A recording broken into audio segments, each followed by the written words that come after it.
Saya pertama ingin menjelaskan terkait anggaran. Secara Undang-Undang APBN, anggaran Badan Gizi 71 triliun, tidak lebih.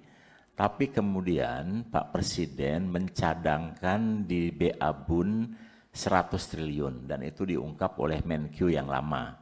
Jadi masyarakat terinformasi hal tersebut. Tapi dalam pembahasan rapat, Pak Presiden selalu menganggap bahwa BGN sudah ditambah 100 triliun. Jadi sebetulnya ini dana cadangan yang disiapkan oleh Pak Presiden. Nah kemudian dalam 3 bulan yang lalu di Hambalang saya sudah sampaikan bahwa dari 100 triliun yang disiapkan Pak Presiden, saya mungkin atau BGN tidak bisa mengoptimalkan dan mungkin hanya 50 triliun bisa digunakan. Itu 3 bulan yang lalu.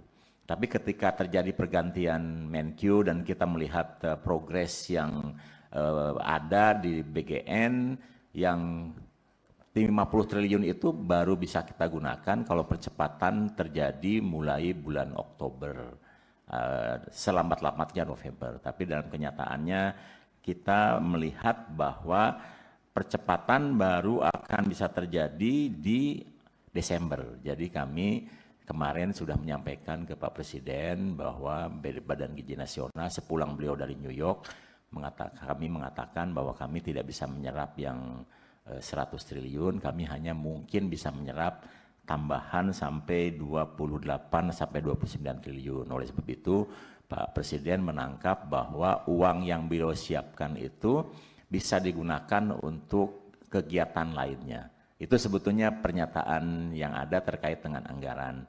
Dan dari apa yang kami lakukan, hari ini penyerapan kita sudah 43,4 triliun.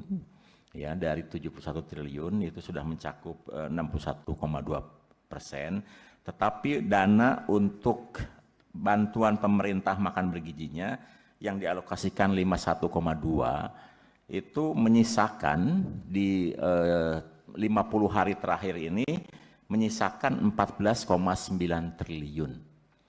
Dan menurut proyeksi kami di 50 hari terakhir ini kami akan menyerap kurang lebih atau membutuhkan 29,5 triliun karena setiap hari SPPG kami bertambah, setiap hari penerima manfaat kami bertambah. Jadi contohnya hari ini sudah ada 14.800. Ini 10 hari ke depan kita akan menyerap kurang lebih 8,5 triliun 10 hari ke depan. Nanti di pertengahan Desember karena akhir November ya kami yakin SPPG kami akan ada 17.000 sampai 18.000. Di pertengahan Desember pertama kita akan serap 10 triliun. Dan di ujung tahun kami akan serap 11 triliun. Jadi kami akan butuh 29,5 triliun.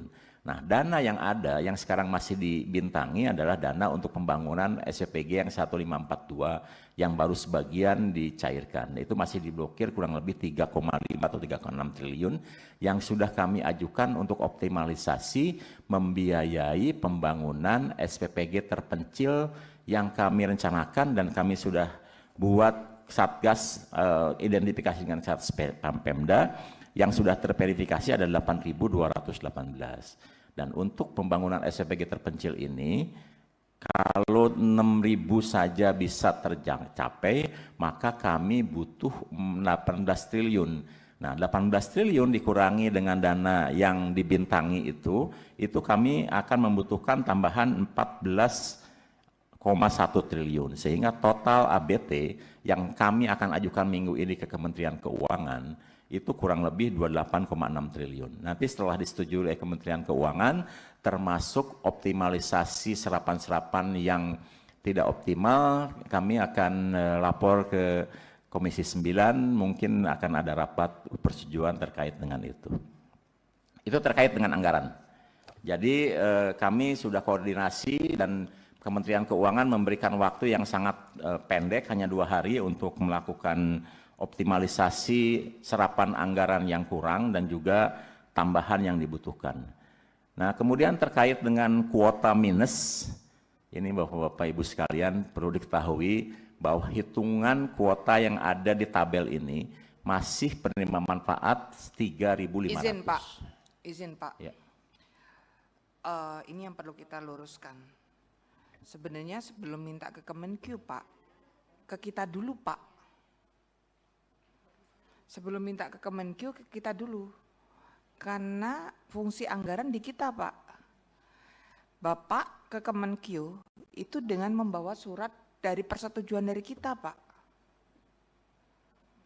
Jadi contoh, kapan itu dari kementerian apa ya? Kementerian Kemenaker. Kita itu sampai mendadak rapat ketika reses, Pak. Sama Kemenkes itu kita mendadak reses itu kita agendakan rapat karena saat itu hari terakhir sebelum mereka mengajukan ke Kemenkyu, Pak. Jadi harus ke kita dulu, Pak. Nah, ini kayaknya Pak Dadang harus ada dari tim yang tahu betul proses seperti ini, Pak. Ini harus ke kita dulu, Pak. Harusnya kalau Bapak mau mengajukan ini, hari ini bisa Bapak bilang ke tim kita bahwa salah satu agendanya adalah pengajuan persetujuan penambahan anggaran. Begitu. Mekanismenya seperti itu, pengajuan penambahan anggaran di sini, baru dari sini kita sepakati baru ke Kemenkyu, Pak. Begitu Pak, jadi bukan kebalik Pak. Bukan kita hanya bagian menyetujui baru ke nanti dari Kemenkyu pasti akan akan ditanya ke sini Pak. Begitu Pak Dadang. Ya izin, kami khawatir justru nanti ditolak kalau tidak ada persetujuan dari Komisi 9 Bapak mengajukan anggaran tambahan. Ini saya mempertanyakan ini justru tim dari Rorennya gimana ya? Nggak mengerti pembahasan mekanisme anggaran negara nih kayaknya nih. Gitu loh. Jadi harusnya minta persetujuan dulu dari kami, baru Bapak mengajukan ke Kementerian Keuangan begitu. Itu alur yang benar, harusnya seperti itu Pak. Jadi ya mungkin aja asal disepakati oleh Bapak Ibu anggota, kalau memang hari ini Bapak mau nyatakan meminta persetujuan kepada Komisi 9, mungkin bisa kami buatkan kesimpulannya seperti itu. Tapi tentu saya harus membahas dulu dengan Bapak Ibu anggota. Tidak bisa karena di surat undangan. Judul agendanya berbeda. Agendanya tidak ada. Kita agenda untuk membahas soal ini karena itu harus ada agendanya dan juga selaras dengan kesimpulannya.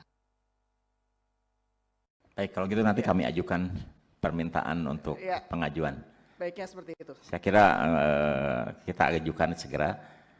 Sepulang dari sini kita menulis surat ke Komisi 9 untuk pengajuan anggaran.